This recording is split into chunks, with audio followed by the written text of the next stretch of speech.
filho. Gravando agora, tá? Gravando. Obrigado mesmo. Tá? Bom, eu fiz os riscos aqui sem querer, que talvez tenham aparecido para vocês, mas isso é importante. Então, vamos relembrar aquelas coisas que eu estava dizendo, né?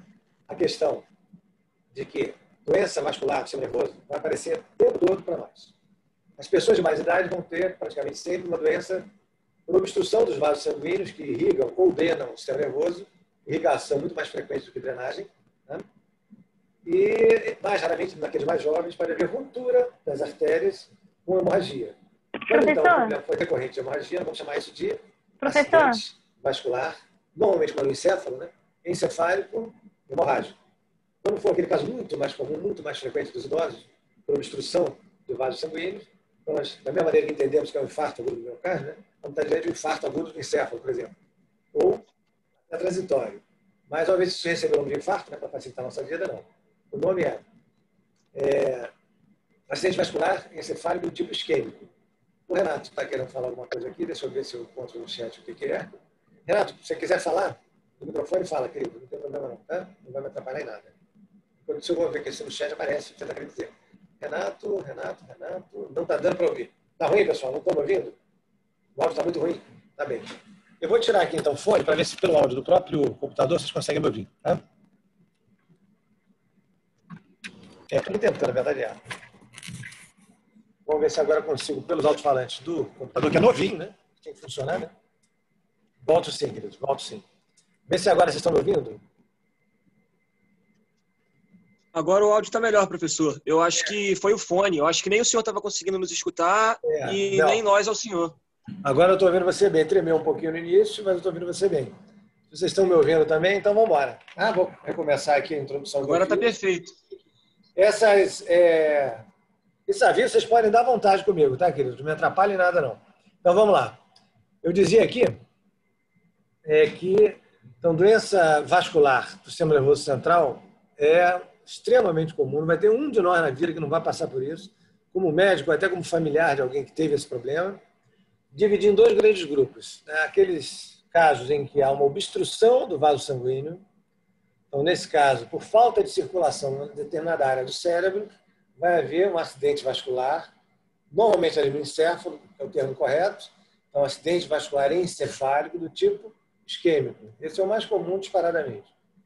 Em pacientes mais jovens, aí pode haver um evento raro, que é a ruptura dos vasos sanguíneos, por, na verdade, malformações congênitas que nós chamamos de aneurismas. Dilatações, né, congênitas desses vasos arteriais, são mais fracos que o normal, chega um momento que eles se rompem, e aí quase sempre então acontece uma hemorragia fatal, né, porque esse é um acometimento muito mais frequente nos jovens. Então já vamos dividindo isso para nós, a gente que é médico, né? Acidente vascular encefálico em jovem, até prova em contrário, é hemorrágico. Em idoso, até prova em contrário, é isquêmico. Então, para isso, eu vou dar uma repassada na vascularização arterial do encéfalo e depois da medula, para comentar algumas coisas sobre a medula que são bem raras, mas vocês que são médicos diferenciados vão saber disso também. Tá? Então, nós estamos começando aqui, vamos dizer, oficialmente, né? 1h30, depois dessa turbulência inicial, só para eu controlar aqui os 50 minutos de aula, eu prometi que não ia demorar, né? Mais do que isso. Vamos lá, queridos. Então, vamos ver aqui por aqui, que eu não estou conseguindo andar aqui para a próxima página. Fortes emoções, né? Foi agora. E a minha máquina é muito nova, sabe, gente? Não tem a menor justificativa para isso, não. É uma máquina muito boa. Bom, então, olha só, em relação ao encéfalo, né? Sobre a vascularização arterial do encéfalo, a gente guarda, né, uma coisa básica que vocês já sabem, que ela depende de dois grandes vasos. Um vaso que se dirige ao interior do encéfalo, por isso é chamado de artéria carótida interna. Um outro vaso que corre dentro da coluna vertebral, nos processos transversos, e que no final também se dirige para dentro do crânio, pelo forame magro. Esse outro vaso é a artéria vertebral. Então, esses dois eixos, que são paralelos, a gente vai rever daqui a pouco muito bem, são responsáveis por trazer sangue para dentro do encéfalo, para dentro do crânio, perdão, e por isso, sangue para o encéfalo. Mas eu gosto também de chamar a atenção de uma coisa, que embora a artéria carótida externa, essa aqui da frente, ó, não é de trás, que é interna e vai para dentro do crânio. Mas a externa, que não entra no crânio, que irriga os planos superficiais da face, da cabeça e do pescoço, ela tem uma contribuição importante que se dirige ao interior do crânio, ó, que é esse pequeno vaso aqui, ó, que é emitido para cima. Logo depois que ela deixa a temporal superficial, se volta para frente, recebe o nome de artéria maxilar e dessa, ainda é a carótida externa, na verdade, né? Mas muda o nome aqui para maxilar. E da maxilar para cima, ó, entrando aqui pelo forame espinhoso, um vaso que vai parar lá no crânio pelo lado de dentro também. Então, isso eu não podia esquecer de dizer para vocês. Por quê? Porque quando a gente olha as meninges que envolvem o sistema nervoso, vocês sabem quais são, dura mater, aracnoide e pia mater, aqui, ó, no espaço superficial, externo, periférico à dura mater, no espaço epidural ou peridural, surge aquela artéria que eu disse para vocês, que é ramo da artéria maxilar, e, portanto, dependente da carótida externa e não interna, e essa artéria é chamada de artéria meningea média. Então, para a gente que é médico, pessoal, muito importante, tá? Traumatismo craniano na têmpora, né, com muita energia mecânica sendo transmitida para o crânio, é perigoso, né? Esse doente chega bem, mas essa artéria pode ter se rompido. E aí, popular, isso que não interessa, é a origem dela da maxilar, acabei já falando. E aí, com o passar de algumas horas, esse sangramento ele vai aumentando e vai ocupando espaço entre o crânio e a dura mater.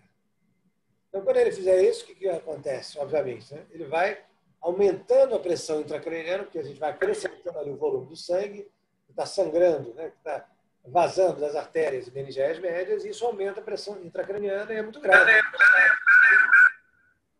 Pessoal, alguém está com o microfone aberto aí, tá, querido?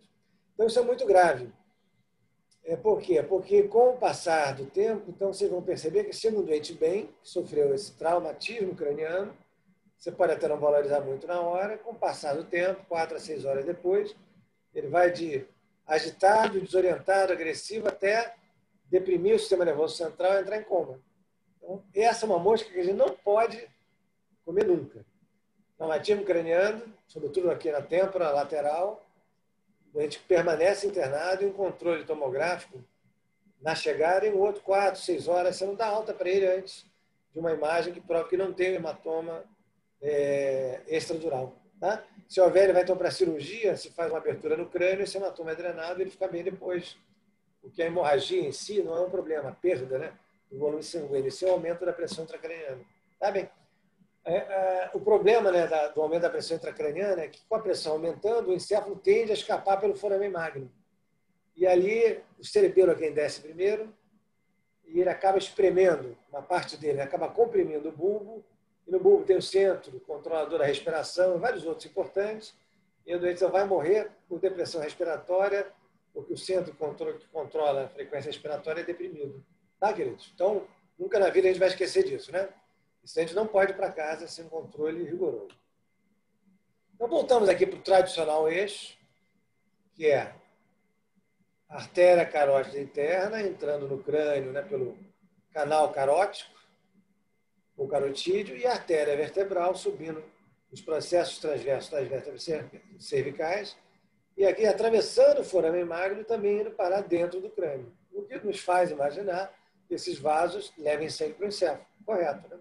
Além disso, a contribuição da carótida externa, que nós já entendemos, é a artéria meningea média, que é extradural, está fora da dura mater, entre ela e a calota craniana. Por isso, então, pessoal, qualquer exame de check-up, qualquer suspeita de vascularização ruim, não é emergência, tá? Mas síncopes, desmaios, alterações até de comportamento mesmo, né? Uma coisa que a gente não pode deixar de fazer, porque é simples e não é perigosa, é um exame ultrassonográfico desses vasos, né? Da carótida, artéria carótida comum, se bifurcando, e a artéria carótida interna e a externa, atrás a via jugular interna, né? Que é companheira da carótida interna, andam juntas, né? No feixe vasculo nervoso, chamado de feixe carotídeo. E, normalmente, nessa bifurcação é que se acumulam resíduos, né, subendoteliais, processos degenerativos, ateroscleróticos, e a zona crítica, né, para a obstrução costuma ser aqui. O vaso não é examinado só aqui, não. Tudo que se pode examinar no pescoço do vaso também é olhar. Então, suspeita de má vascularização encefálica, que está demenciando, porque está tendo síncope, perdendo equilíbrio de manhã, obrigatoriamente estudo vascular, por ultrassom colorido, por isso o nome é ecodoppler, de carótidas e das artérias vertebrais. Tá bom, pessoal? Bom. E o que acontece, né, quando as artérias vertebrais e a carótida interna ganham aqui o interior do crânio? Aqui na base do crânio, na parte baixa, vão acontecer coisas interessantes. E, na verdade, eu posso resumir dizendo que elas se comunicam amplamente. Então, haverá anastomoses conectando as artérias vertebrais com as artérias carótidas internas que acabaram de entrar e se encontrar ali na base do crânio. Como é que isso se passa? A gente vai ver daqui a pouco, mas eu vou detalhar. Então, aqui uma imagem esquemática primeiro, para a gente ir construindo as coisas, né? Em direção ao mais difícil. Aqui vocês estão vendo a crossa aorta, ou a crossa da aorta, ou arco aórtico, né, para usar o termo mais novo. O tronco braquiocefálico, a artéria carótida comum e a artéria subclávia. Da subclávia sai vertebral, a artéria carótida comum vai se dividir em externa e interna, e aí vai entrar no crânio. E as duas artérias vertebrais também vão entrar no crânio, e vão acontecer essas conexões, ó, esquisitas aqui, que vocês estão vendo. Tá? Isso pode ser estudado de uma maneira assim, mais primitiva, né, até mais perigosa, e pelo meio de injeção de contraste radiográfico, numa arteriografia convencional. É possível aqui, ó, a gente vê isso. As artérias carótidas comuns se dividindo em interna e externa. As artérias vertebrais, estou mostrando só de um lado, né? Ó. De um lado, se encontrando com a artéria vertebral do outro. Como aqui elas duas estão se encontrando, ó, tá vendo? Na base do crânio, então, elas geram uma artéria que é o resultado da união delas duas. Eu vou dar o nome daqui a pouco. Então, esse arranjo, que é um esquema muito bonitinho, ele é bem verídico, né? E corresponde bastante ao que a gente vê nos pacientes. Muito bem, querido. Então, vamos adiante. Meningeia média, isso mesmo. Tá? Alguém perguntou aqui no chat. Depois eu vou olhar o chat todo, mas é a meningeia média. Bom, vamos lá. Estou tentando avançar aqui, ele deu uma trabalho, mas vai dar. Isso aí é só para torturar a gente. Bom, então, eu vou dar um close naquele ponto em que as artérias carótidas internas e as artérias vertebrais vão se encontrar. Como é que é isso? Então vamos olhar aqui, vocês vão entender que não tem nada de difícil, vamos guardar agora. As duas artérias vertebrais, ao entrarem no crânio pelo forame magno, se unem. Na base do crânio, o nome de artéria basilar. Um nome bom, né? Está na base do crânio, artéria basilar.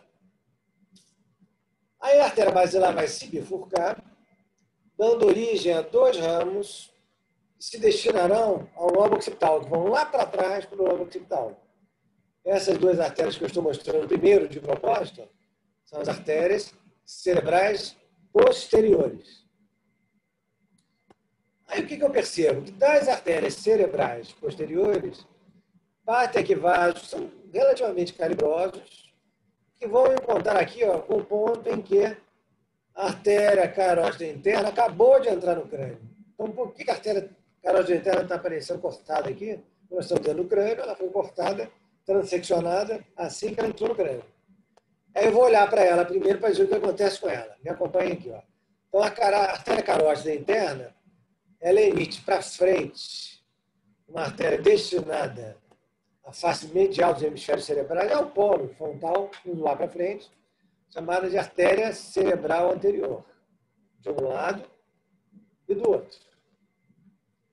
E ela, como que praticamente se continua com um calibre maior, lateralmente para um lado, olha só, e para o outro, isso é simétrico, dando origem a um terceiro ramo que eu vou comentar agora, que são as artérias cerebrais médias. Então é muito fácil para nós guardarmos isso, né?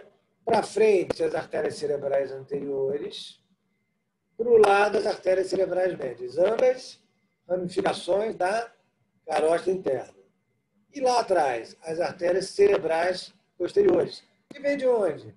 Vem das artérias vertebrais, aquelas que subiram pela coluna vertebral, entraram pelo foramen magno, se uniram, dando origem à artéria basilar, e a artéria basilar caprichosamente se divide, né? Houve a junção, né, das vertebrais, logo depois há uma divisão em duas artérias cerebrais posteriores, uma para cada lado. E aí, vocês estão vendo, está na cara aqui, vocês estão muito atentos, né? Que esses vasos que eu comentei se comunicam de maneira de escrever aqui, como se fosse um retorno numa estrada, né, que a gente estivesse viajando, para poder pegar o acesso. Oi, querida. Me interromper, eu acho que o seu áudio está falhando. Tá tipo dando um chiado. Puxa vida. O que pode ser? Eu vou fazer uma coisa, pessoal. Eu vou conectar aqui pelo celular e vou tentar seguir aqui com vocês pelo celular. Uma vez eu fiz isso, deu certo, tá? Aí eu bloqueei meu áudio e vou tentar entrar aqui pelo celular. Espera aí, então. Tá? E essa máquina é muito nova, né? Era para dar certo.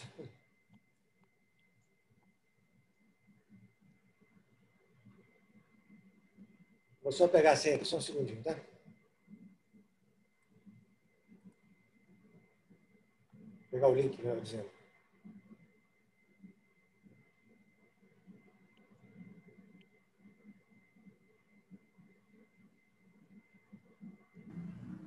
Afonso, agora melhorou. É? Eu vou tentar mais uma vez, tá, gente? Vocês vão me ajudando, me avisando essas coisas, tá, pessoal? Estão me ouvindo assim daqui? Aham. Talvez eu estivesse muito perto. Pode ser, né? Eu tirei tudo Pode de ser, perto. agora tá normal. Tá bom. Bem, então vou voltar para o que eu estava mostrando. Deixa eu ver aqui se eu vou conseguir.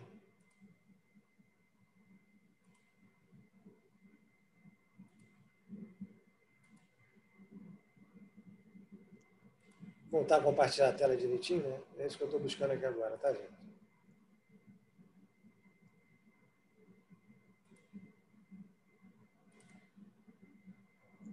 Vocês podem me interromper para essas dicas a qualquer momento, tá? Não me atrapalhe em nada. Só me ajuda. Muito bem, estão vendo a imagem aí, pessoal? Então vamos lá, vou repetir aqui mais distante, que eu acho que o problema é não estar muito perto, né? Então eu dizia que as artérias vertebrais entram no crânio pelo forame magro, se unem dando origem à artéria basilar, que volta a se dividir em dois ramos.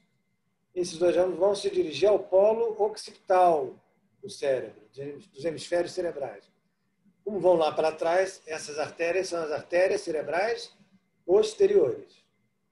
Aí, se eu abandonar agora aqui o sistema vértebro-basilar e for me dedicar a estudar a carótida interna, aí eu vou ver que assim que a carótida interna entra no crânio, ela deixa para o lado uma artéria que vai em direção ao sulco lateral do cérebro, aquele sulco que separa o lobo temporal embaixo do frontal e do parietal em cima. É para ele que ela vai. Aquele sulco, quando você abre, tem a ínsula no fundo, no assoalho dele, é para lá que essa artéria vai. Essa artéria, então, que sai para os lados, ou é emitida lateralmente, é chamada de artéria cerebral média. E, finalmente, a mesma carótida interna emite para frente, em direção ao polo frontal, entre os dois hemisférios, portanto, na fissura mediana do cérebro, né? Emite para lá as duas artérias cerebrais anteriores. Nós vamos ver o território dessas artérias em cima do córtex cerebral, sobre o hemisfério cerebral. Mas já dá para entender falando, né? Vocês compreendem isso muito bem. Bom, então o que chama atenção mais aqui? Que além de haver esses vasos, que vocês já entenderam, que são muito fáceis de se entender, há umas comunicações muito interessantes que permitem a gente girar aqui ó, em torno da base do crânio, no interior desses vasos sanguíneos, porque há anastomoses entre eles. E quais são essas anastomoses? Vou mostrar agora, também não tem nada de complicado. Entre as duas artérias cerebrais anteriores, a comunicação, a anastomose é chamada, feita por uma artéria, né? Chamada de artéria comunicante anterior, que é uma só. No entanto, de cada artéria cerebral posterior, parte uma artéria comunicante que vai atrás ó, da carótida interna ou até da cerebral média, dependendo do ponto aí. Aí isso não é relevante. Né? Como são duas, essas duas serão chamadas de artérias comunicantes posteriores. Então, agora aqui eu tenho um circuito em que, por qualquer lugar que eu entre, eu consigo chegar em qualquer outro ponto. Vamos dar um exemplo? Eu estou vindo aqui pela artéria cerebral anterior, esquerda desse paciente, aí ela tem uma obstrução nesse ponto. E agora? O que vai acontecer? O sangue, primeiro, pode refluir para o lado oposto, e o mais importante nesse caso, ele, pelo lado oposto, a partir da carótida interna contra a lateral, ele vai conseguir subir alcançar a cerebral anterior, onde ele iria mesmo, pela comunicante posterior, vai ter a chance de alcançar a cerebral anterior contra a lateral. Né? Eu só preciso que a obstrução esteja aqui, estão vendo? Né? No início, para eu poder desviar da obstrução usando a artéria comunicante anterior. A mesma coisa aqui atrás. Né? Com a artéria comunicante posterior, eu posso deslocar o sangue, dar a volta no circuito inteiro e chegar, por exemplo, na cerebral média do outro lado. Né? Então, esse circuito que dá a volta na base do crânio, que é mais ou menos um pentágono, né, grosseiramente, um hexágono, né, para ficar melhor, isso é chamado de círculo arterial do cérebro, e tem um nome de gente, um epônimo muito famoso, que eu tenho que mostrar para vocês, está escrito, que é o polígono de Willis. É aproximadamente um hexágono. Então, todos nós aqui estamos entendendo, né, que o sangue gira aqui no polígono do Willis conforme a conveniência, se houver obstrução em algum ponto. Através desse polígono ou desse círculo arterial do cérebro, ele vai conseguir chegar nos outros vasos importantes, desviando da obstrução. Tá bem, queridos? Então, vamos lá. Vamos olhar isso agora de novo, a mesma coisa, né? Então, eu estou olhando o encéfalo por baixo, estou vendo as duas artérias vertebrais unindo, formando a artéria basilar. A artéria basilar emitindo a cerebral posterior para um lado e para o outro. Depois eu falo dos outros ramos dela. E aí, para frente, ela emite a comunicante posterior direita, a comunicante posterior esquerda, que vai encontrar com quem? Com a carótida interna. A carótida interna dá origem à cerebral média, que aparece muito melhor aqui no hemisfério cerebral direito do paciente, ó, e a cerebral anterior, que vai em direção à fissura mediana do cérebro. A cerebral anterior de um lado se comunica com a do outro pela artéria comunicante anterior. Então, é uma artéria comunicante anterior e são duas artérias comunicantes posteriores, indo das cerebrais posteriores para a carótida interna, ou às vezes até para a cerebral média. Mesma coisa, né? Só para vocês verem. E no material da monitoria, vocês vão poder ver isso mais uma vez ainda. Então, por isso que vocês vão precisar estudar esse assunto, tenho certeza. Muito bem. Nesse caminho, né, o círculo arterial do cérebro contorna o quiasma óptico e a hipófise, e não é de surpreender que ele faça a nutrição arterial desses elementos. Né? Aqui o quiasma óptico, aquele nervo da visão, né? E aqui a hipófise, a glândula importantíssima, né, que nós já conhecemos, que controla o funcionamento das demais. Nada de surpreendente nisso. Então, essa região, né, você estuda melhor na prática, não por ultrassom, que vê bem o pescoço, mas não vê bem o interior do crânio. Então, hoje em dia, a maneira boa de ver isso é usando as imagens de tomografia ou de ressonância tridimensionais. Então, não tem nada complicado, vocês já entenderam tudo, vão rever aqui comigo, ó, a carótida interna,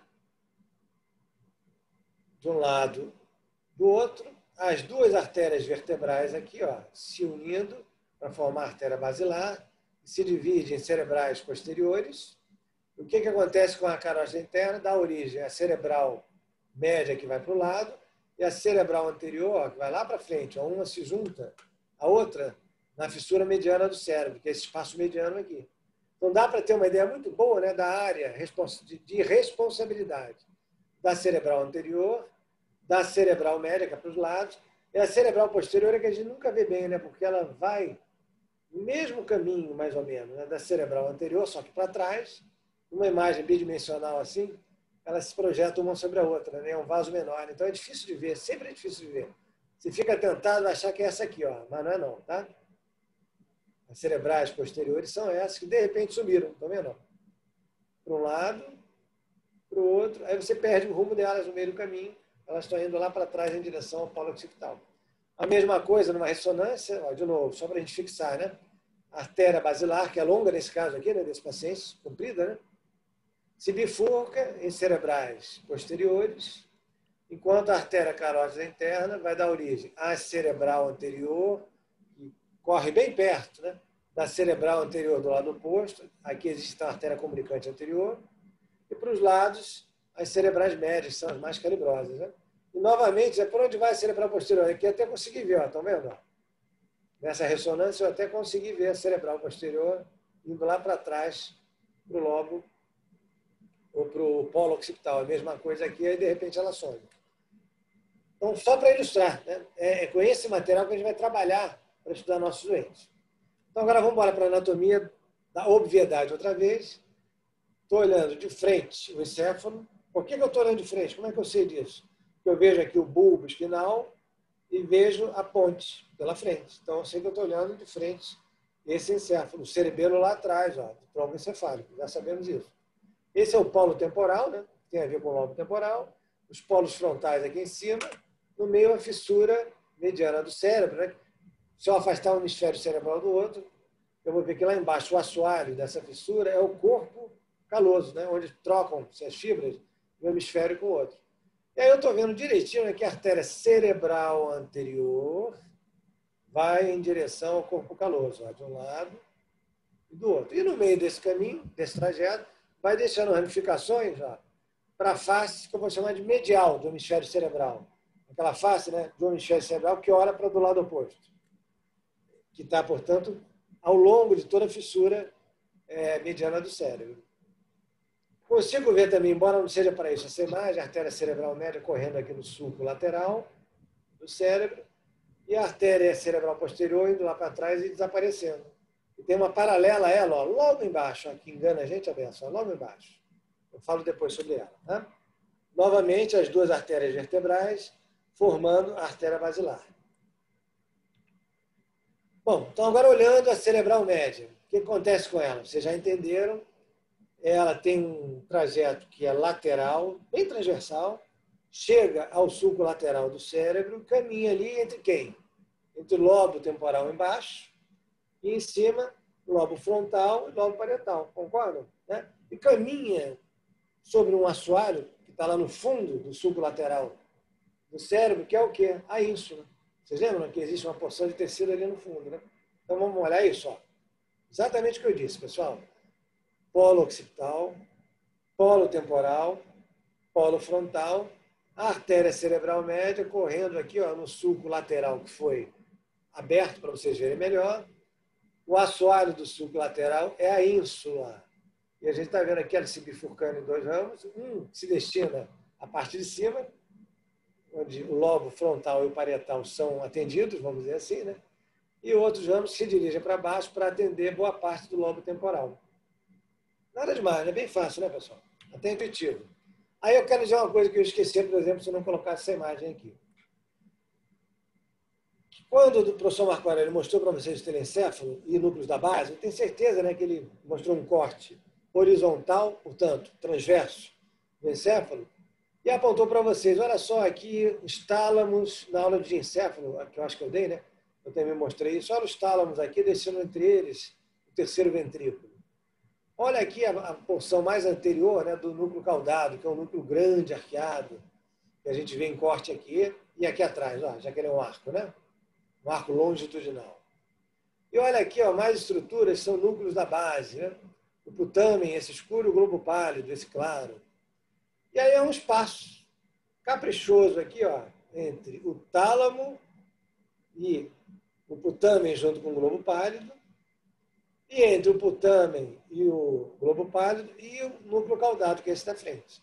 Então, esse espaço aqui, ó, que é uma letra V, quando a gente corta, tem o formato de uma letra V, é chamado de cápsula interna. Ainda existe a cápsula externa nessa posição intermediária e a cápsula extrema nessa outra posição, que é mais periférica ainda. E todas essas cápsulas, na verdade, são compostas por substância branca e não cinzenta. Portanto, tem exônio mielinizado. Tá, querido? Bom, para que perder esse tempo todo falando isso, né? Porque a gente diz, então, que a cápsula interna tem uma porção, uma parte anterior, tem um joelho, que é esse vértice aqui do V, e que tem uma porção posterior, um segmento posterior. E nesse segmento posterior aqui, estão passando os axônios do trato córtico-espinal. Eu sei que vocês sabem que é aquele feixe chamado de piramidal antigamente, né? Muito famoso, que passa nas pirâmides lombares, não todo, mas boa parte, né? Está relacionado à movimentação dos membros.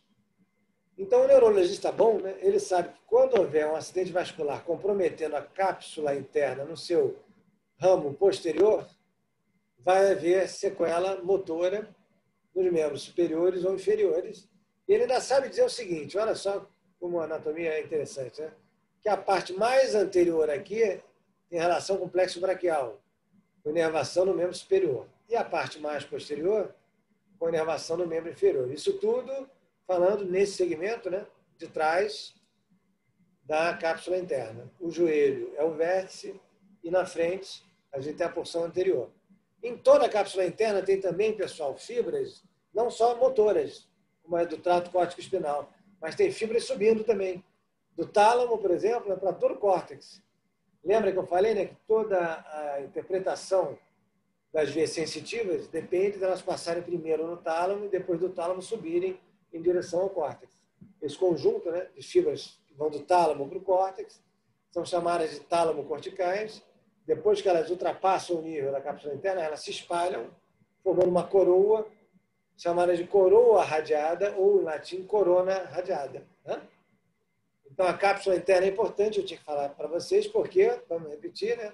Acidente vascular aqui, ó, na porção de trás dela, no ramo posterior, vai dar sequela motora relacionada a comprometimento do primeiro neurônio, que faz parte do trato córtico-espinal, aquele primeiro, que vem do córtex motor em direção à medula espinal, onde vai acontecer a sinapse com o segundo neurônio motor. Então, causa síndrome neurológica do primeiro neurônio motor. Então, aqui numa secção frontal, que foi a única que eu consegui, a verdade é essa, estou sendo sincero, né? A gente vê aqui a artéria cerebral média enviando várias ramificações perfurantes, ó, chegando ao espaço entre o tálamo e os núcleos da base, que é a cápsula interna, vista agora numa secção frontal, que foi a que eu consegui. Então, só para a gente nunca esquecer disso, tá? As lesões dessas artérias aqui chamadas de centrais, que vão em direção ao centro, né? Que vão chegar na cápsula interna, tem muita relação com hemiplegias, com perdas de movimentação contralaterais ao local da lesão, porque eu sei, vocês sabem que essas fibras cruzam nas pirâmides do bulbo, 70% a 90% cruzam para o lado oposto aí, e as outras vão cruzando quando chegam lá embaixo da medula, na hora de atingir o órgão-alvo, o músculo-alvo. Elas cruzam também. Então, 100% do trato córtico-espinal é cruzado. 70% a 90% cruzam logo no início, no bulbo espinal, o resto vai cruzando na medula, quando vai chegando perto do segmento que eles vão inervar. Chegou ali naquele segmento onde eles vão inervar, aí eles atravessam a medula e saem para o outro lado, para o nervo espinhal contralateral ao trato por onde esse axônio estava descendo. Tá, queridos? Muito bem. Essas síndromes, então, são chamadas de hemiplegias sensitivo-motoras. Nome bom, né? Porque são contralaterais, comprometem metade só do corpo, né? E envolve não só a manifestação motora, que todo mundo percebe, que chama mais atenção, mas também manifestações sensitivas, porque lembra que eu falei? As fibras tálamo-corticais, que vão levar sensibilidade para o córtex, também são comprometidas, tá, queridos? Então, vamos lá. Então, uma imagem clássica agora de um hemisfério cerebral para tentar delimitar a área dependente de cada artéria. Como tem uma outra melhor atrás, com uma colinha, né? Então, a cerebral anterior vai acompanhar aqui o corpo caloso, vai fazer a irrigação da face medial do hemisfério cerebral até essa região triangular aqui em forma de cúneo, né? Chamada de cúneo, que já faz parte do lobo occipital. Então, a gente exclui o lobo occipital da artéria cerebral anterior. E lembra que, além de irrigar a face medial dos lóbulos frontal e parietal, ela chega a cruzar lá em cima a linha média, né, e irriga também o início da parte lateral. As porções laterais mais altas, né, porque ela chega lá em cima e cruza Professor? a face lateral. Oi, querido. Oi, perdão, desculpa atrapalhar de novo, mas aqui eu acho que o áudio começou a picotar de novo. Perdão. De novo. Puxa vida, né? Tá. Eu vou tentar aqui, então, me conectar pelo telefone e falar com vocês pelo telefone. Vou tentar, tá, querido? Normalmente dá certo isso.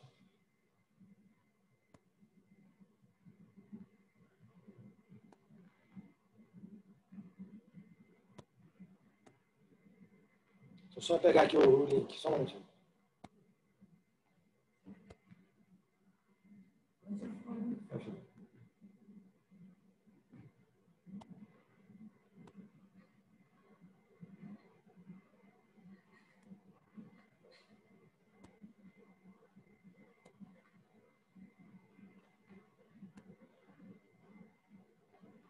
Só um momento, tá?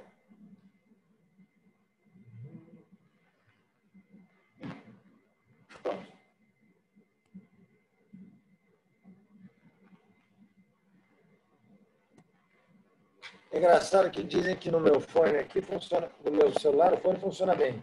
Vou fazer essa experiência e vão me dizer.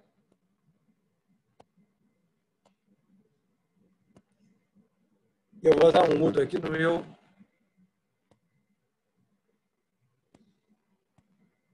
Estão me ouvindo? Está dando microfone? Como é que está indo, gente? Conta aí.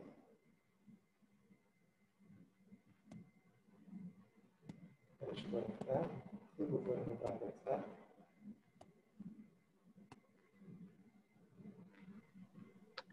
Estão me ouvindo agora pelo fone do ouvido? Agora melhorou.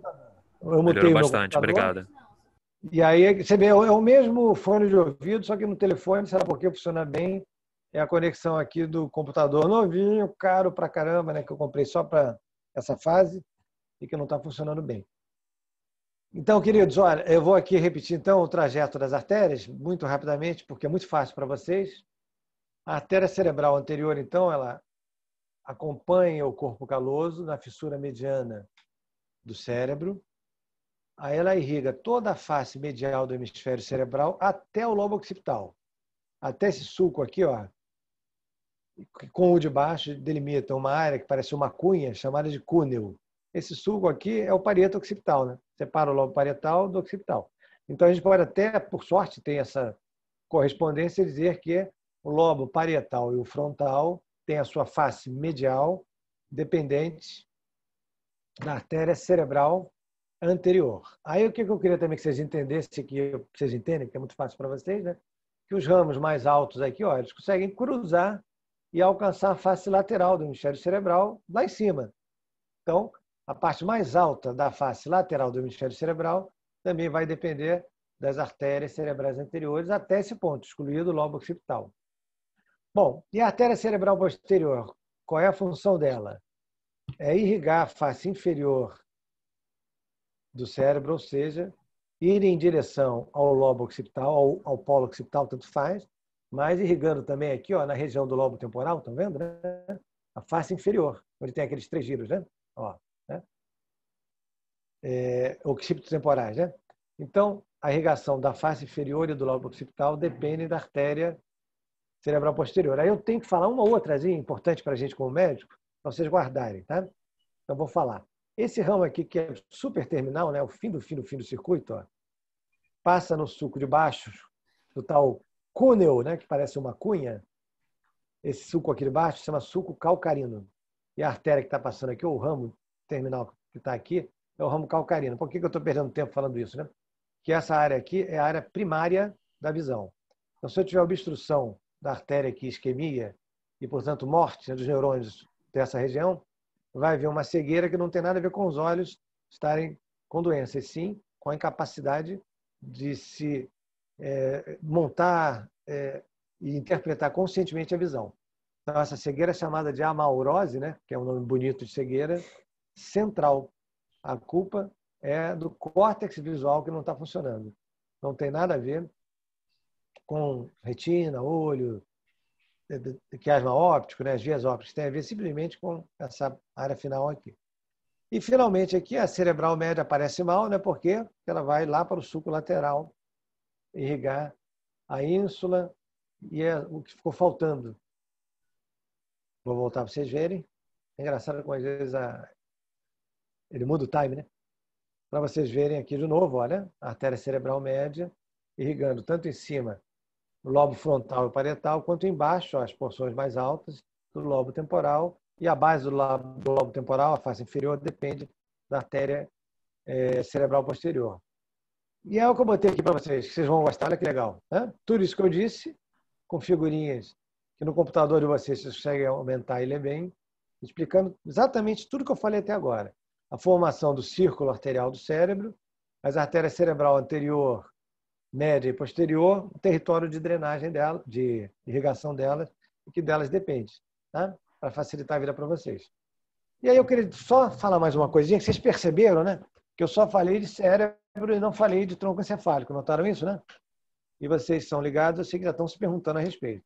Então, vamos guardar, assim, de maneira geral, a ideia de que cerebelo e tronco encefálico vão depender da artéria basilar, que a gente sabe que se comunica, né, com as carótidas, porque tem o círculo arterial na base do encéfalo, do cérebro, melhor dizendo, mas a artéria de responsabilidade direta, né, sobre o tronco encefálico é a artéria basilar.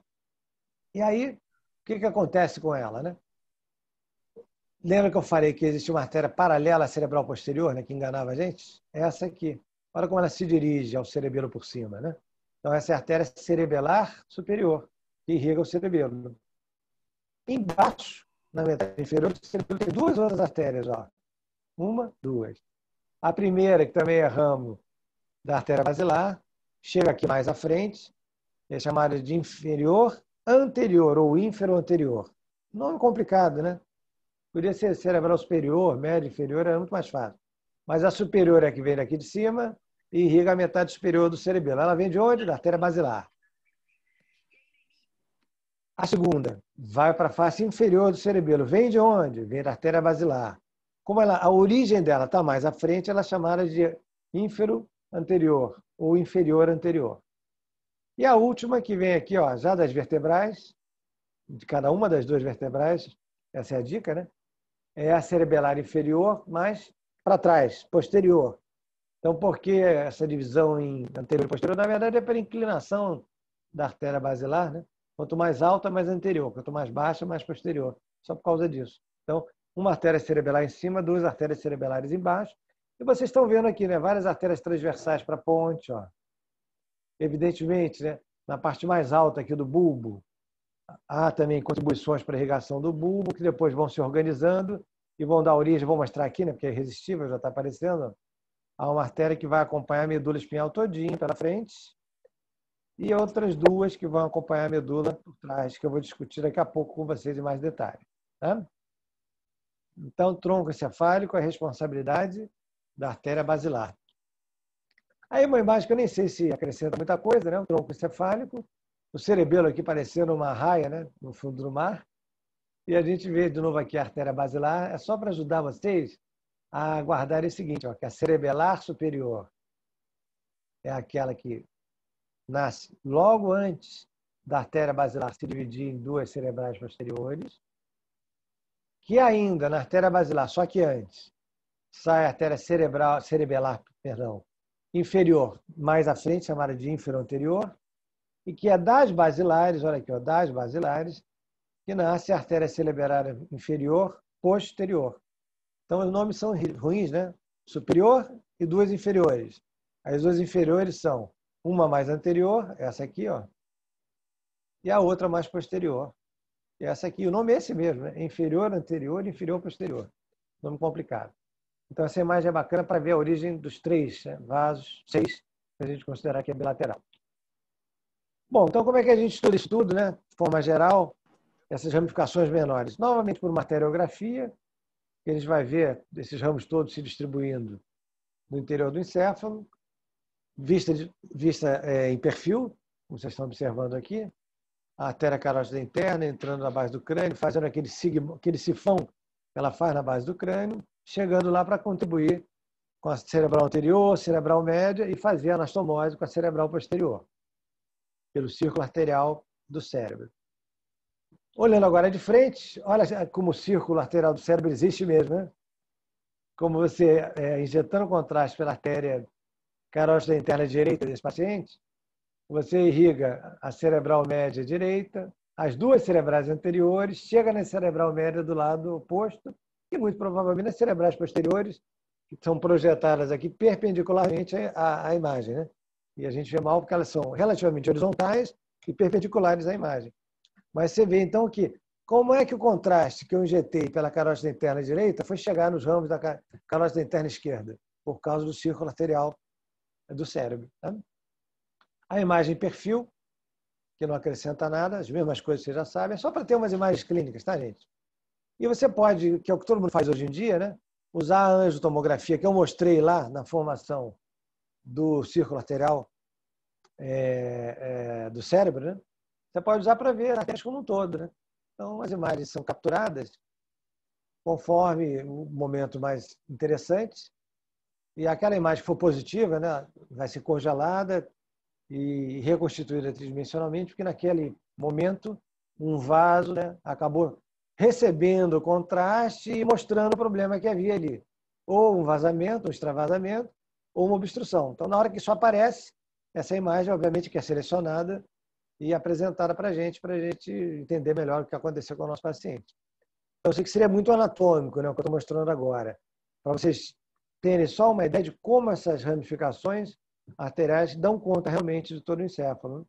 Elas vão se dividindo e vão conseguindo irrigar o encéfalo inteiro realmente. E aqui numa vista anterior, numa vista frontal. Tá? Não interessa se é anterior ou posterior. Numa vista frontal, novamente, ó, em cruz, né? Para o lado, as cerebrais médias, para cima, na linha média, cerebral anterior, e a posterior lá para trás. Ó. Talvez seja ela aqui, bem provável. Ó, de um lado e do outro, lá para trás. Né? Muito bem, gente. Bom, então qual vai ser o nosso drama, né, permanente?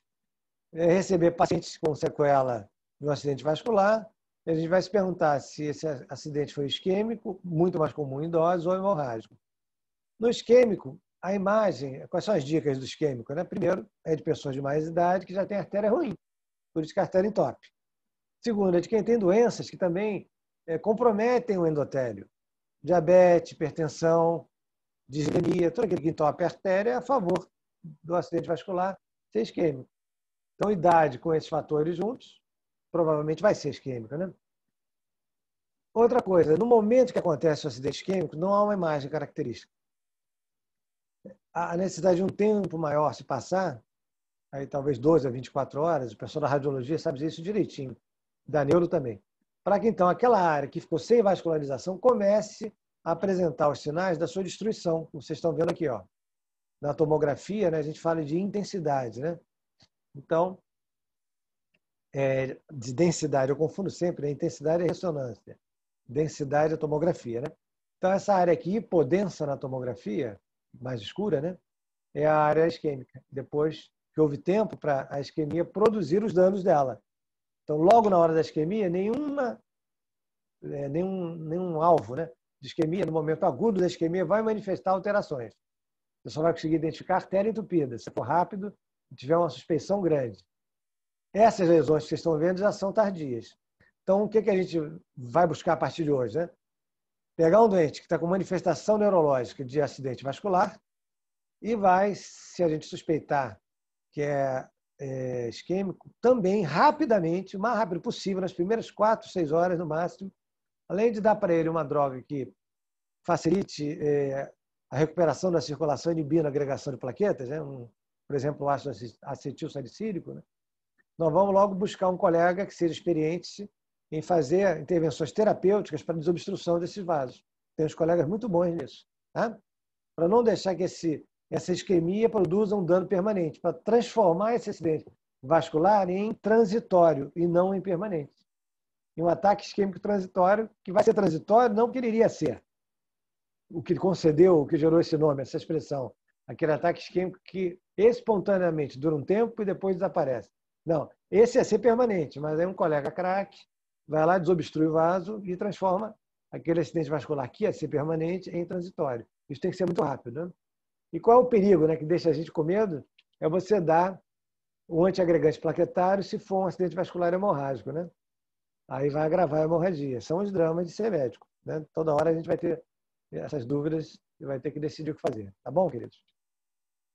E o outro acidente vascular, então, é o hemorrágico, que é o do jovem, do indivíduo que não tem endotélio estragado e que normalmente nasce com vasos arteriais anômalos, não em posição, número, mas por apresentarem dilatações patológicas congênitas saculares, onde a parede do vaso é mais frágil, mais sujeita à ruptura. Então, esse é aquele jovem que a vida inteira reclama de cefaleia, de dor de cabeça, recebe um carimbo, né, de portador de enxaqueca, e a maioria vai ter mesmo. Mas, então, como médico, eu aconselho vocês, já que hoje há exames que são pouco invasivos, não tem mais aqueles riscos da arteriografia de antigamente, de fazer por ressonância, uma ressonância vascular dos vasos do cérebro para afastar aneurismas que vão ter formatos diferentes, não interessa discutir isso aqui, né? Das artérias cerebrais, das artérias todas encefálicas, não só cerebrais, tá? Aqui, por exemplo, ó, uma angiotomografia mostrando dilatação saccular aqui na proximidade do sifão da artéria carótida, antes dela emitir a artéria cerebral anterior e a cerebral média. Tá? E ainda há alguns pontos menores aqui, com alterações mais discretas, mas essa aqui é de altíssimo risco. Isso aqui, olhem comigo, ó, é idêntico a essa imagem, né? É um aneurisma saccular. Eu percebo aqui, ó, a cintura dele direitinho aqui, ó. Um cogumelo, né? Esse é o aneurisma saccular. Então, isso dói muito até que um dia arrebenta e a gente morre, dificilmente sai. E se sair, sai com muita sequela. Então, eu não posso deixar um jovem que tem muita dor de cabeça e que é resistente, persistente, que se repete sem estudar essas coisas, tá, pessoal? Lembrar que existe aneurisma, que a aneurisma rompe. Vamos lá. Então, esse é o nosso drama, né? O acidente isquêmico, que depois de algumas horas vai mostrar a área isquêmica sofrida, ou hemorrágico, que na hora que eu usar contraste aqui na carótida, olha só, o sifão da carótida aqui contrastado, né? O contraste vai extravasar no local onde houver a ruptura do vaso comprometido. Tá, queridos? Então, sempre na cabeça. Né? E as veias, hein? Como é que é o retorno desse sangue? Será que tem um círculo venoso, né, cerebral? Não tem com esse nome, mas tem sim, que a gente vai ver aqui. Olha só que interessante. Existem veias cerebrais anteriores, existe a veia cerebral média, inclusive com ramos com uma tributária superficial muito grande, muito calibrosa, né? E aí elas se juntam e vão em direção posterior, contornando o mesencéfalo, olha só, entre o mesencéfalo e o corpo geniculado lateral e medial do tálamo, né? Ou seja, entre o mesencéfalo e aquela ponta que o tálamo tem para trás, que é o pulvinar, ela vem contornando o mesencéfalo com um jeitão, né, de comunicante posterior, não tem? Só que ela é longa, né? O círculo arterial está aqui, ó, em volta da hipófise e em volta do quiasma óptico, né? Isso aqui é corpo mamilar, faz parte do tálamo. Essa outra artéria, né, essas veias que vão formar algo semelhante a um círculo venoso, olha como ela é mais longa. Ó. Contorna o mesencéfalo e o encontro é atrás do mesencéfalo, atrás do teto do mesencéfalo. Essa veia aqui, perdão, né, que é a resultante da junção da cerebral anterior com a cerebral média, é a veia basal. Não é basilar, não, é basal, tá? Tem nome de gente, Rosenthal, mas esquece. Então, ela existe de um lado, do outro, e aqui elas duas se encontram com outras duas mais profundas, que eu vou ver melhor daqui a pouco, chamadas de cerebrais internas, que são bem profundas e medianas, e formam essa grande veia aqui, ó, estão vendo? Ó? Essa grande veia é muito curta e ela vai desembocar na via de drenagem do sangue de todo o encéfalo. Então, boa parte do sangue do encéfalo vai parar nessa veia. Outra parte eu vou dizer onde vai parar. Mas todas vão desembocar num sistema único, que é formado por veias atípicas, porque são veias que estão situadas no interior da dura mater, entre folhetos da dura mater. Então, o revestimento interno é endotelial, como de uma veia. Mas as camadas da parede de uma veia, ela não possui. Então, não se pode chamar isso de veia, o nome que se deu a isso foi seio venoso da dura mater. Nós vamos entender onde estão esses seios e como é que essa drenagem acontece. Essa veia, então, que resulta da junção das duas veias basais com as duas veias cerebrais internas que não estão aparecendo aqui, essa veia é chamada de veia cerebral magna, muito importante, antigamente chamada de veia de Galeno, grande veia de Galeno, que foi quem descreveu. Então, veia cerebral magna é uma veia muito importante, tá, gente? Seria algo assim, né, mal comparando, como se eu estivesse falando da artéria basilar. Algo semelhante a isso. Tá? Muito bem. E não é à toa que está lá atrás, parece um pouco com isso mesmo. Vamos continuar, então, para entender ainda melhor essa história. Então, eu estou vendo aqui uma imagem que é um corte sagital mediano. Na verdade, é paramediano. Não é mediano, não. Ele é paramediano, para ficar mais didático. Para, sem ficar enlouquecendo vocês com o nome, só mostrar a veia basal que corre aqui entre o tálamo e o mesencéfalo. Isso existe de um lado e do outro. A gente aqui só está vendo um lado, que o corpo caloso, né?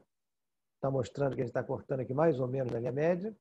E aqui na frente, ó, duas veias que estão vindo do espaço entre um tálamo e o outro. Quer dizer, aquele espaço seria relativo, ou relacionado, melhor dizendo, ao terceiro ventrículo entre os dois tálamos, né? Lembram?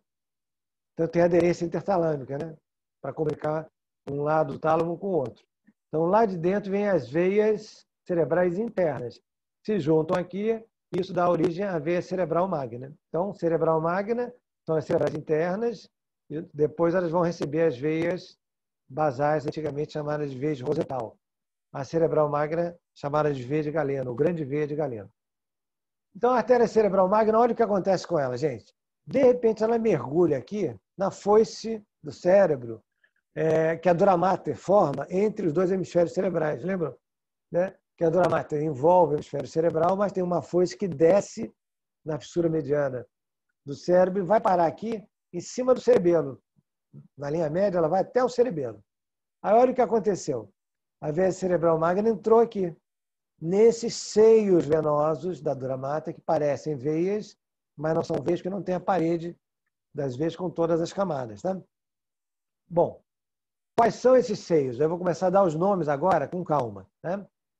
Um seio mediano que acompanha o corpo caloso, que a gente já vê aqui em cima, ó, é chamado de seio sagital inferior, porque ele está bem baixo, bem perto do corpo caloso.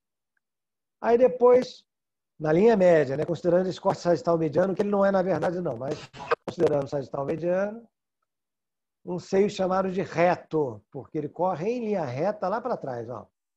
Quando chega lá atrás, olha o que acontece. Ele se encontra com um paralelo ao primeiro que eu mostrei para vocês, que era o sagital inferior, ó, paralelo, mas está bem perto do crânio, ou da calota craniana.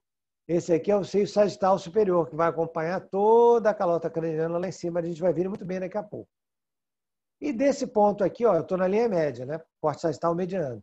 Eu posso ver também que ainda na linha média, deste ponto, em que os seios estão se encontrando, para baixo, ó, existe um seio menor da dura mater chamado de occipital, que está acompanhando o trajeto do osso occipital. Ele aqui, ó.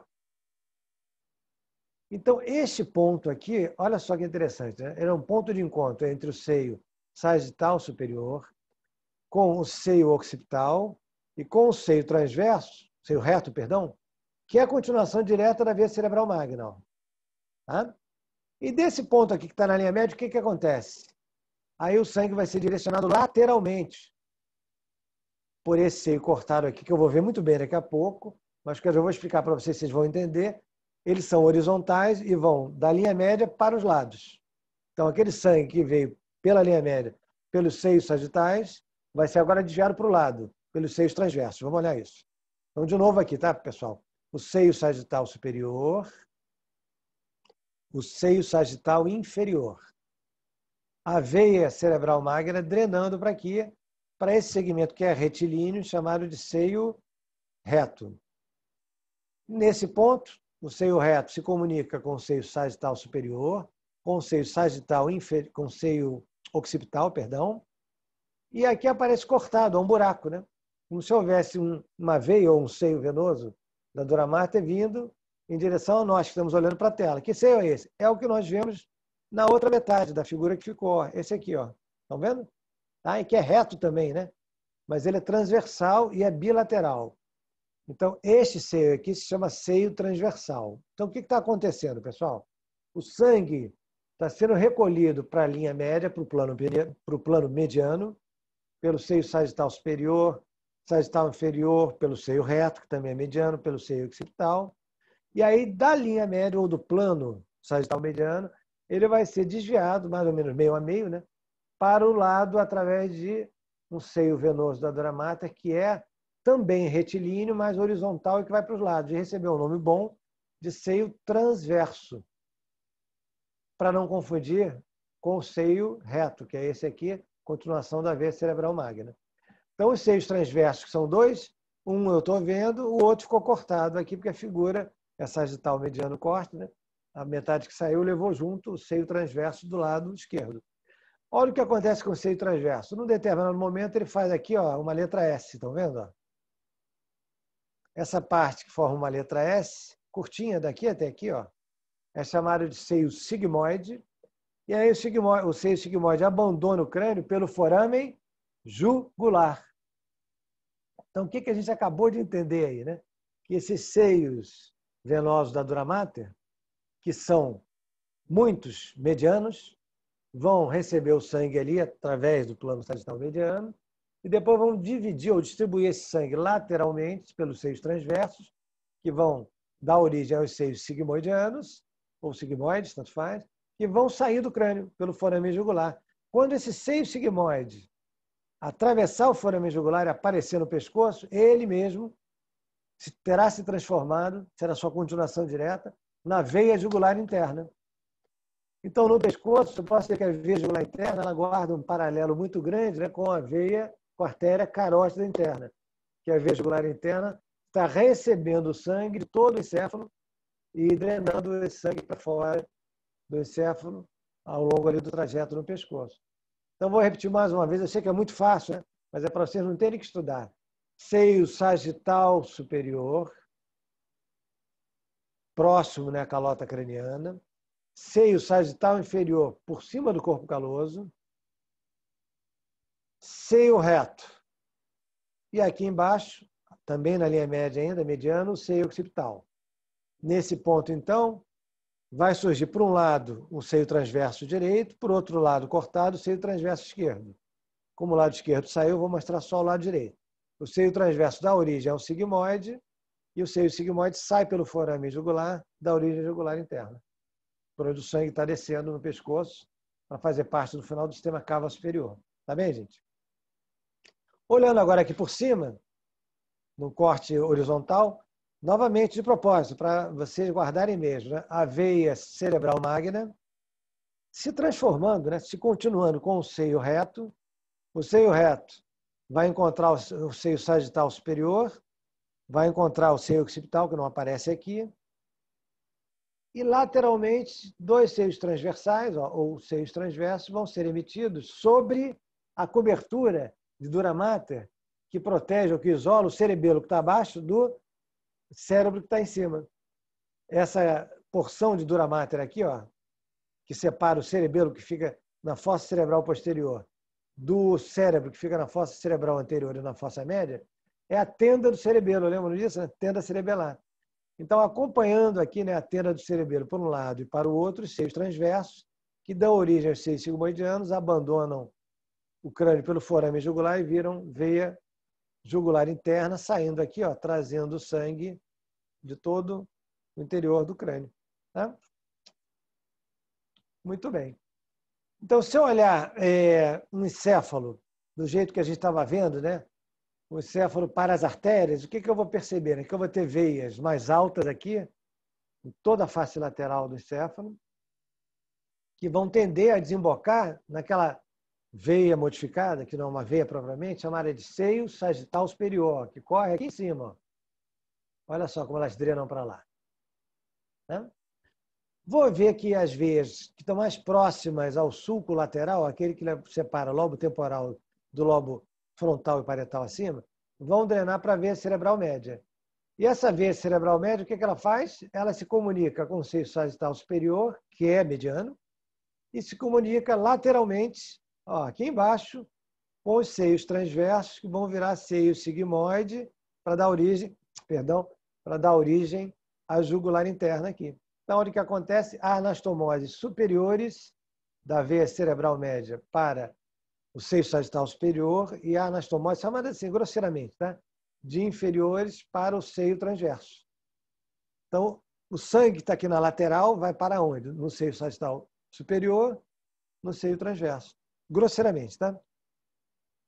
Então, aqui uma imagem numa vista superior dos dois hemisférios cerebrais para vocês verem aqui, ó, na linha média, o seio sagital superior, para onde essas veias drenam diretamente. Ó, elas drenam diretamente para cá. Tá? As que estão aí perto. Né? E aí, só para a gente ver como é que se passa, uma oportunidadezinha, né? Para entender por que as fileiras de couro cabeludo sangram tanto. Né? Porque, às vezes, da tela subcutânea, através das anastomoses chamadas de veias emissárias, se comunicam com o seio sagital superior. E ainda há uma camada média de veias aqui, ó, que transita dentro dos ossos da calota craniana, chamadas de veias diplóicas. Então, qualquer corte aqui no couro cabeludo, né, sangra muito, porque o sangue que está vindo dessas veias não está vindo só da tela subcutânea.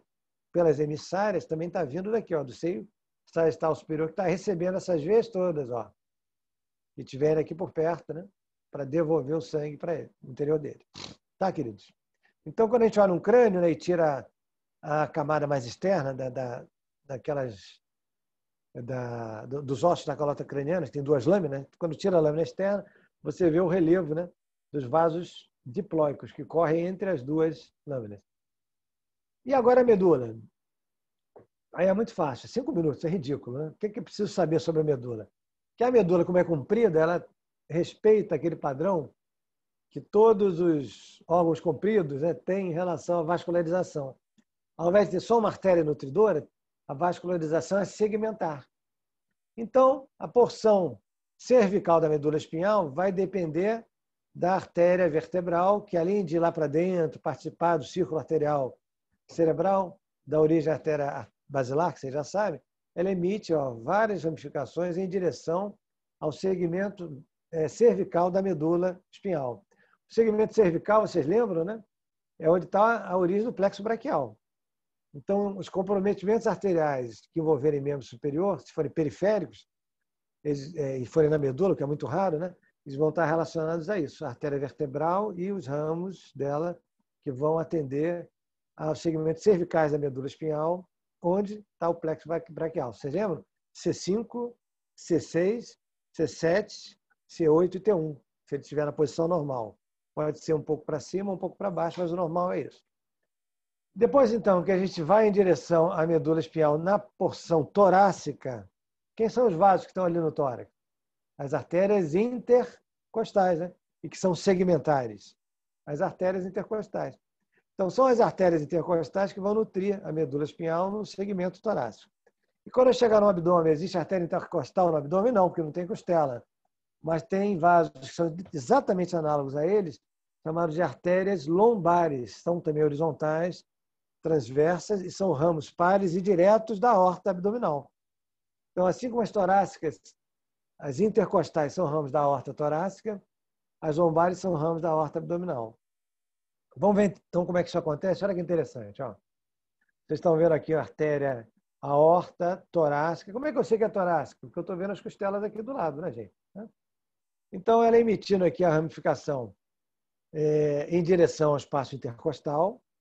E eu vou usar esse ramo aqui para vocês entenderem melhor como funciona. Olha como é bacana, né? Então, a artéria intercostal faz aquilo que vocês já sabem, que todo mundo sabe, que é ir para o espaço intercostal, encontrar o nervo intercostal e a veia intercostal para formar, então, o plexo, ou melhor, o feixe, né? Vasco nervoso intercostal. Tem artéria intercostal, veia intercostal e nervo intercostal. Tá? Bom. Só que, para surpresa de quem não presta atenção nesse detalhe, cada artéria intercostal tem uma ramificação posterior, ó, que vai em direção à musculatura eretora da espinha, em direção à região lombar, ou dorsal, para a gente ser mais genérico, né? Que lombar é embaixo, em cima a gente ainda está no tórax. Então, olha que a musculatura eretora da espinha sendo irrigada pelo ramo posterior da artéria intercostal. E mais, acompanhem comigo aqui, ó, mais uma ramificação que caprichosamente acompanha o nervo espinhal. E como o nervo espinhal se subdivide em duas raízes, ou melhor, ele se origina, né, em duas raízes, uma dorsal, que é sensitiva, e uma ventral, que é motora, essa artéria também se bifurca em duas raízes. E acompanha comigo aqui, ó, a ramificação anterior vai em direção à linha média no sulco mais profundo que a medula tem, que é mediano anterior, e que não é chamado de sulco, é chamado de fissura mediana anterior da medula espinhal. Estão vendo? Então, para aqui, essas artérias todas que acompanham a raiz motora, que é a raiz anterior, elas vão se encontrar aqui, vão gerar uma anastomose longitudinal, será a artéria espinal anterior. E aquela ramificação menor que acompanhou a raiz dorsal, que é a raiz sensitiva, lembram, né? Ela vai parar aqui, ó, nos sulcos que há atrás da medula espinhal, que eu sei que vocês conhecem, tá, gente? Que não são o mediano, portanto, não é o sulco posterior, mas é o sulco posterolateral, de onde e do outro, os laterais aqui atrás. Então, atrás são duas artérias espinais posteriores, ó, a esquerda e a direita. Na frente, uma só, que é anterior. Vamos ver um detalhe melhor ainda disso, olha só. Então, está aqui o ramo da intercostal que acompanhou o nervo espinhal, se bifurcou para frente para dar origem à artéria espinal anterior, para trás, acompanhando a raiz posterior do nervo, que é a parte sensitiva do nervo espinhal, foi parar aqui, ó, no sulco póstero-lateral. Então, vai dar origem a duas artérias espinais posteriores, uma de um lado esquerdo, outra do lado direito, tá aqui, ó, visível aqui. Tá bom, gente? Aí, quando eu faço um corte transversal, pode ir até a metade, porque ele é só esquemático, né? O que eu percebo, né? Eu percebo que a artéria espinal anterior, ela consegue nutrir bem essa região periférica, praticamente toda. Só a parte lá de trás é que acaba sendo nutrida, obviamente, pela artéria espinal posterior, que são duas, né? Uma de cada lado. A região central, que seria uma questão que eu não poderia adivinhar, né, como é que ela ia se comportar, aí o que eu descubro? Que a artéria espinal anterior envia ramos transversais que se aprofundam na fissura mediana anterior da medula espinhal.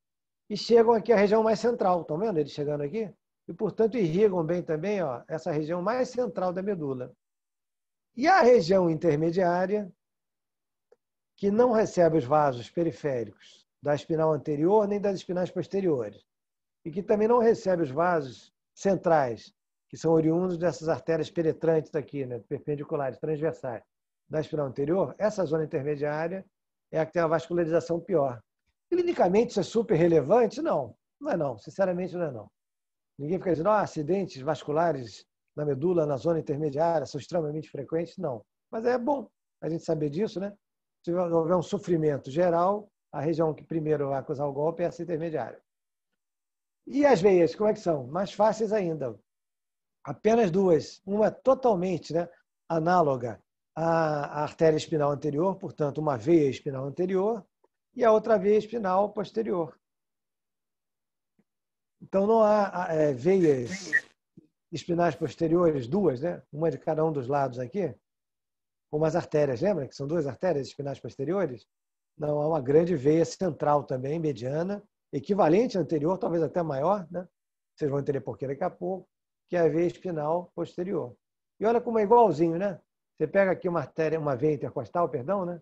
Olha como no nervo espinal ela se divide, acompanhando as raízes ventral e dorsal, dando origem à artéria espinal posterior, que é uma só, a veia espinal posterior, que é uma só, e a veia espinal anterior, que também é uma só. Tá? Aí a gente vai acompanhar essas veias e vai perceber uma coisa aqui que eu vou aproveitar para mostrar, que é irresistível, né?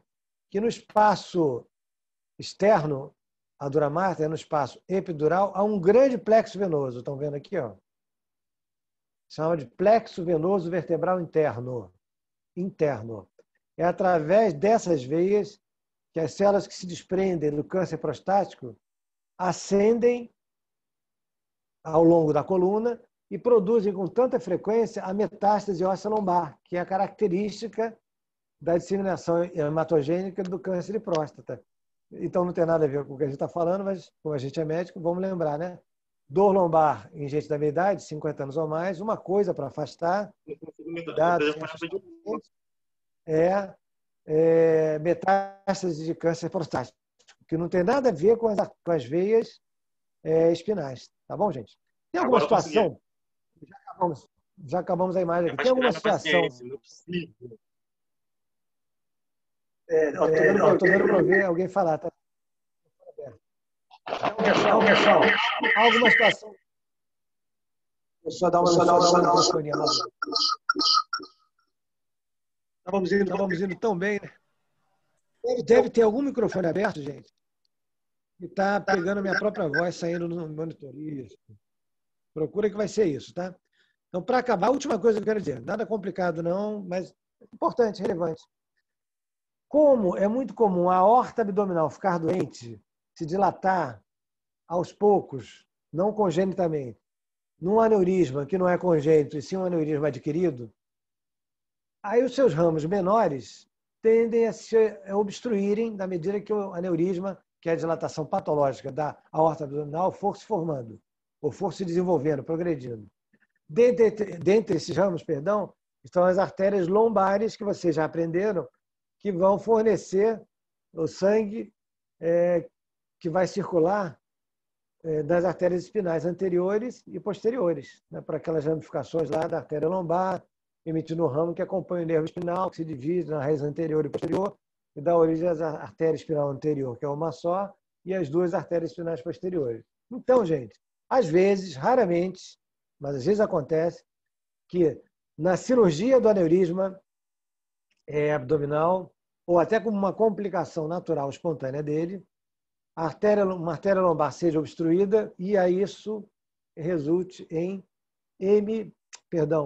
paraplegia, em falta de vascularização arterial na medula espinhal, do nível daquelas artérias lombares que foram obstruídas para baixo. Tá? É uma complicação rara, mas muito temida por nós. A estatística dela, a incidência, não sei dizer qual é baixíssima, senão não permitiria todas as cirurgias convencionais ou realizadas por dentro, né, da aorta abdominal para tratar o aneurisma, em que você coloca uma prótese por dentro da aorta. Né? Essa prótese não tem ramos, concordam? Né? Então, quando eu coloco uma prótese lá dentro, eu bloqueio todos os ramos que saem da artéria dentro da qual eu pus a prótese. Então, às vezes, pode resultar em bloqueio das artérias lombares e causar a paraplegia por isquemia, tá? Da medula espinal, que é uma coisa muito rara. Queridos, eu vou dar uma olhada agora no chat para depois deixar vocês com os monitores. Foi o que eu combinei com o Marco, tá? Então, deixa eu dar uma olhadinha aqui para responder ao chat. Tem 12 registros aqui. Eu acho que eu vou de cima para baixo. Os primeiros, né, vão ser só para dizer que está me ouvindo, que não está. Então, vamos descendo aqui devagar. Vamos descendo. Vocês me salvaram, como sempre, né? Consegui gravar porque vocês me lembraram de gravar. Tá. Parará. Melhorou. Então, qual é o nome das artérias da artéria das meninges? Algum colega aqui respondeu. Meningeia média. Ramo indireto da carótida externa. Por que indireto? Porque a artéria carótida externa se divide, é a anatomia formal, tá? Em temporais superficiais e artéria maxilar. Então, da maxilar é que sai para cima e para dentro do crânio, a artéria meningeia média. Tá? Vamos continuar descendo aqui. Meningeia média, que responderam. As fissuras do córtex cerebral são todas ocupadas por artérias ou veias? São, queridos. São, e não preciso saber o nome de todas, não, ou de quase nenhuma. Graças a Deus. Uma que eu queria que vocês soubessem é da artéria calcarina. Eu vou pedir ao pessoal da monitoria, se tiver oportunidade, para mostrar a área relacionada à afasia, que é uma complicação muito comum, né, de acidente vascular encefálico, em que a pessoa tem dificuldade de falar, ou porque não consegue construir aquilo que quer dizer na mente, essa é a afasia chamada de sensitiva, que está situada numa área, né, do córtex mais posterior, ou então porque, embora ela pense exatamente o que quer dizer, na hora de transformar isso em movimentação para a dicção, né, para gerar a fala, ela tem uma afasia motora, não consegue movimentar língua, mandíbula e tal, para produzir o som com a dicção adequada e também não consegue, então, falar, embora esteja elaborando claramente em pensamento aquilo que quer dizer. Aí eu vou pedir aos amigos da monitoria para mostrar, por favor, que eu esqueci de botar isso aqui. Eu acho que é importante, que é muito comum, as áreas da afasia motora e da afasia sensitiva, né? Aí vocês me ajudando aqui, como sempre, sobre o som. Desculpa, tá, pessoal? O computador é novinho. Vou passar a fazer sempre o áudio pelo celular e só as imagens pelo computador. Se uma trombose ocorrer na vascularização do sistema nervoso central, qual é a pior? A artéria ou veia? Muito boa pergunta, né? De forma geral, trombose arterial é mais grave que venosa. No caso do encéfalo, eu sei que nós temos aquelas anastomoses todas, né? Mas vocês perceberam, né? Que a anastomose ela é capaz de bypassar, contornar uma obstrução puntiforme. Se eu tiver uma obstrução extensa num ramo importante, né, desses que compõem o círculo arterial do cérebro, não adianta que eu vou bypassar e eu vou cair numa trombose do mesmo jeito. Então não posso ter uma artéria obstruída por 3, 5 centímetros de comprimento. Não tem bypass que resolva isso, a não ser uma intervenção terapêutica de alguém muito competente. Graças a Deus isso é raro, né? As obstruções costumam ser pequenas. E aí a gente consegue contornar. Mas, de maneira geral, a obstrução arterial é mais grave, né? Porque onde falta o sangue, se não houver uma compensação por vias colaterais, aquela área vai morrer rapidamente. É igual um infarto do coração, igualzinho, tá? Só que no caso aí de tecido encefálico. A trombose venosa nos dá mais tempo, né? Provoca congestão, sim, sem dúvida. É um transtorno grave também, mas nos dá muito mais tempo para resolver o problema. Professor, a trombose. Tá. Depois, o Carlos pergunta, né? Ocorre angiogênese no início dessas obstruções? Existem drogas que podem acelerar o processo? Boa pergunta, né? Se a obstrução for progressiva e lenta, que é o que ele quis me perguntar aqui, eu tenho certeza, de doenças crônicas, sim, vão se formando colaterais. Existe alguma droga que seja angiogênica? Eu não sei dizer, mas pode ser incompetência minha por não ser neurologista, nem cirurgião vascular.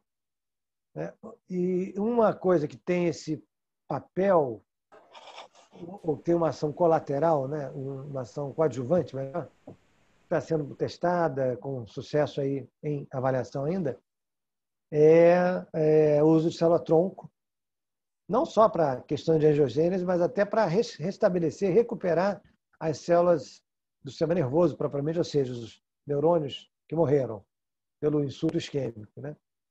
Quando a medicina dominar a célula-tronco, a gente vai ter um outro grande progresso na medicina, como teve com antibiótico, por exemplo. Tá? Mas pode ter drogas que auxiliam a angiogênese, sim, que eu não conheço, tá? Professor, para diferenciar viés isquêmico de hemorrágico, apenas tomografia mesmo? Primeiro a clínica, né? Você olha para o doente, vê se ele é velho, se ele é arteriopata, né? E já pensa em isquemia. Aí verifica se ele teve algum grande pico hipertensivo, ou algo que possa ter predisposto a isso, né? Se ele está muito hipertenso na hora que você recebeu, se tiver muito hipertenso, fica com um pouco de medo de ser hemorrágico, porque a pressão alta demais.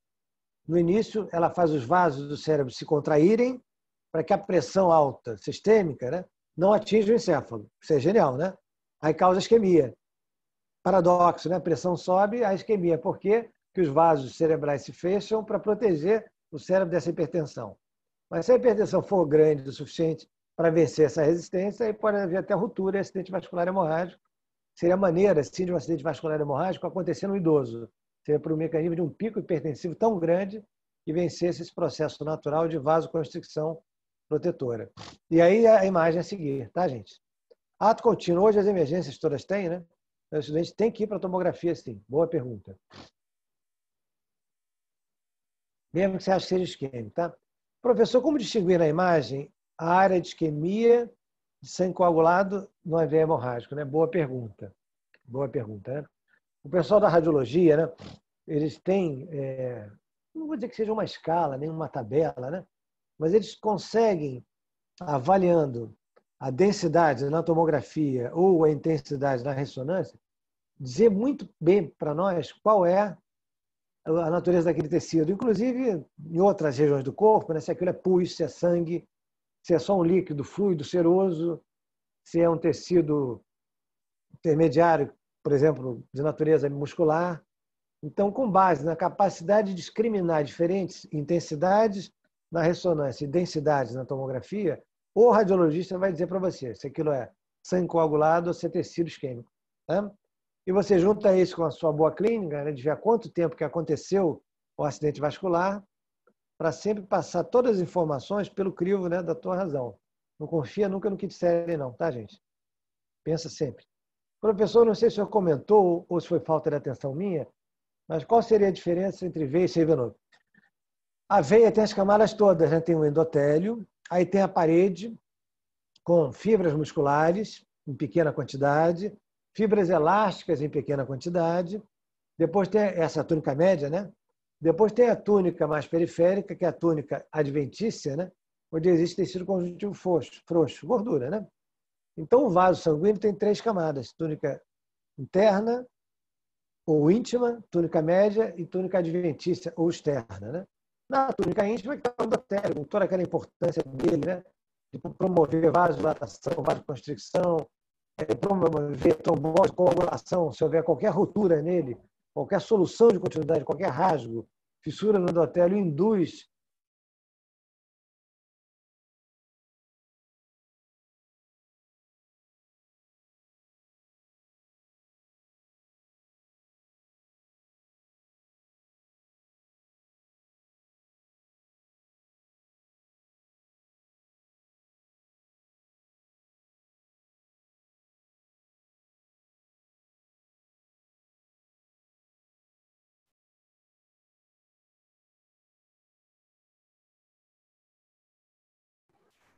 Professor, você tá aí? Professor, a gente não tá te ouvindo. Se você estiver falando, eu não sei se você sumiu, o que aconteceu.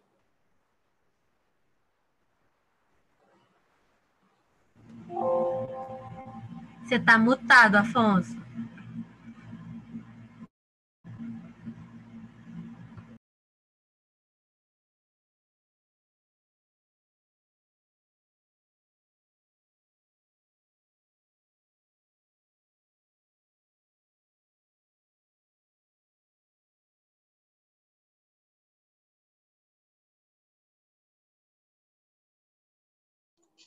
Professor, o senhor está mutado.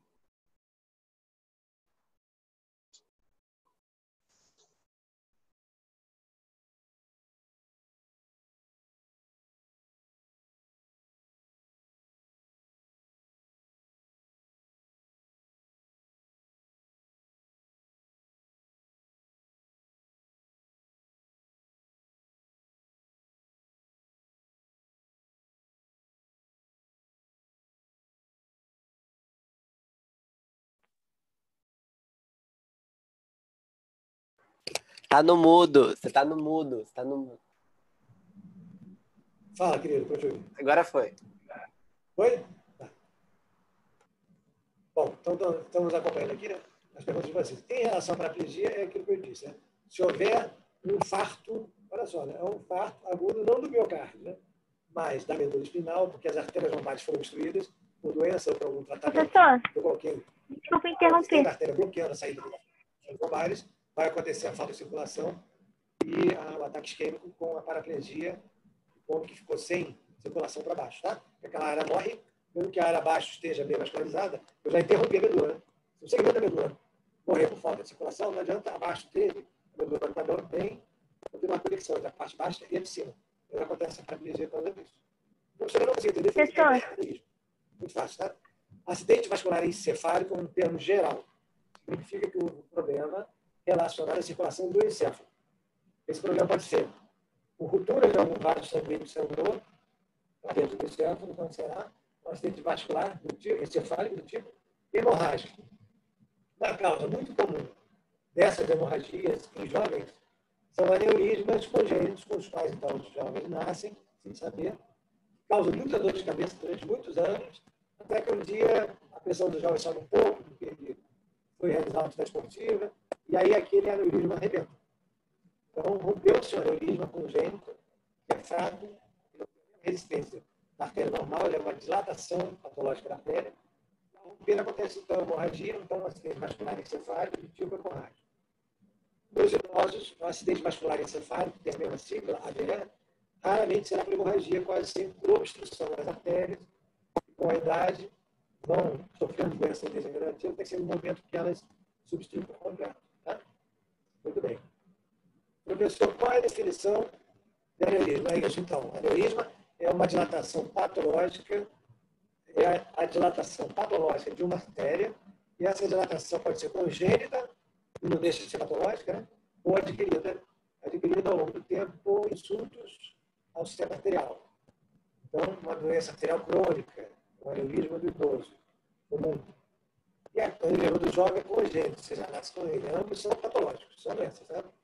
Não quer dizer que você tem que operar todo mundo que tem aneurisma congênito. Ele vai ser estudado por imagens, a localização dele vai ser avaliada e isso vai ser operado. Precisa fazer alguma coisa ou não. Tá bem? Professor, a drenagem cólica também é feita de neoforma cavernosa. Eu não falei isso, né, por causa dos 50 minutos. Mas eu digo, no final, é devolvido ao seio sagital superior. É o espaço subaracnoide. Rapaz, eu estou aqui meio sem saber o que eu faço, né? Vou tentar agora, então, falar no telefone sem. Será que acabou a bateria? Feita azarão, né? Acabou a bateria. Acabou a bateria, tá, pessoal? Por isso que acabou, o som não estava bom, né? Eu vou ligar aqui de novo. Está carregando, assim que está carregando outra vez. Consegue me ouvir mais ou menos pelo alto-falante pelo microfone do computador? Você consegue ouvir a gente? Você consegue ouvir? Está muito ruim, Thiago? Tá tipo... O microfone aqui está bem ruim, né? Tá, aqui. Eu vou então aqui ligar de novo.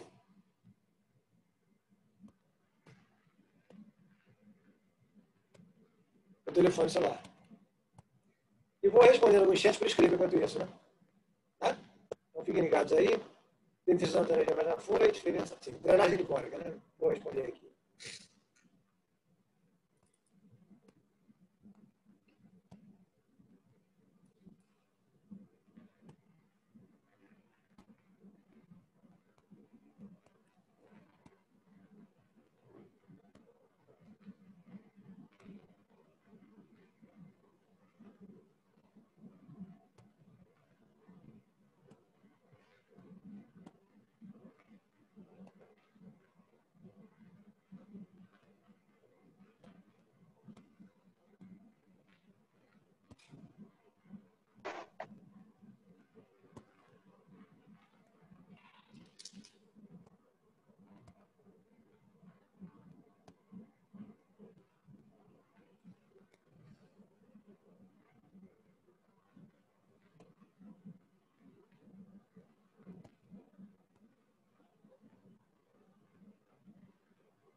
Vou deixar isso por aqui.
Pessoal, estou ligando o telefone outra vez aqui para tentar voltar, fazer ouvir com vocês, tá?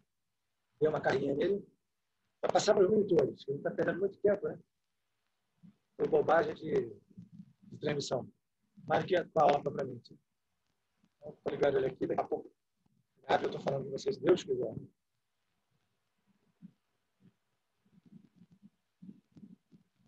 Olhei o chat todo e acho que eu respondi tudo, tá, querido?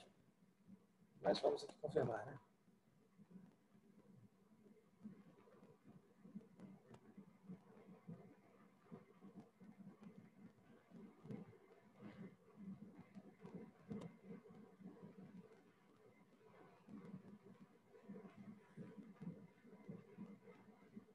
Deixa eu ver se eu vou voltar conectado ou não aqui.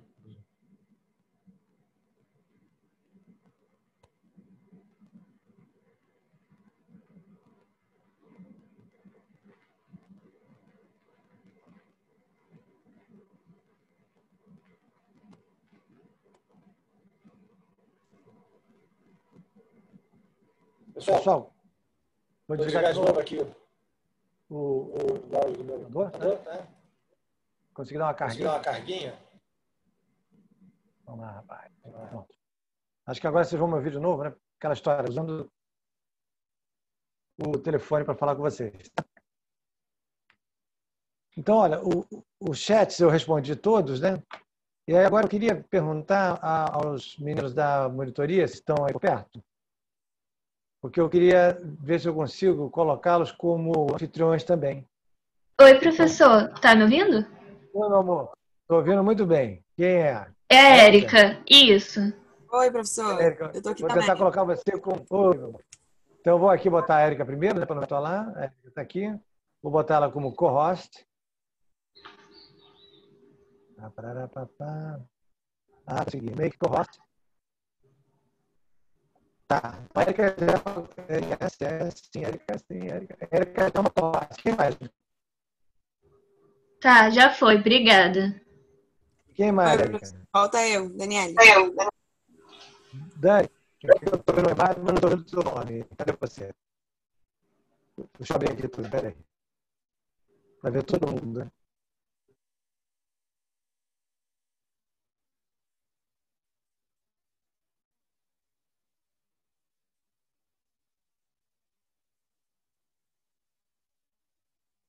Estou vendo todo mundo aqui, tá, Dani? Para te encontrar. Você falou, eu vi você destacar aqui os outros.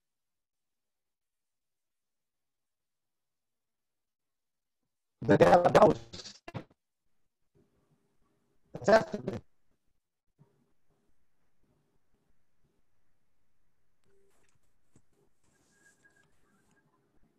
Dani. Oi, professor. Eu não sei o que muda. Não apareceu nada diferente aqui, não. Tá, mas é Daniela Bel, você? Oi? Se eu soube o seu nome aqui, tá com Daniela Bels? Daniele Mariosa. Daniela Mariosa. Tá, vou te achar aqui, querido, tá? Só um instantinho. Uhum. Eu falo, aparece, né? Mas juro que não apareceu. Então, vou achar aqui de novo. Eu já tá no costo também, tá? Um segundinho, tô chegando. Mais alguém além da você, Dani?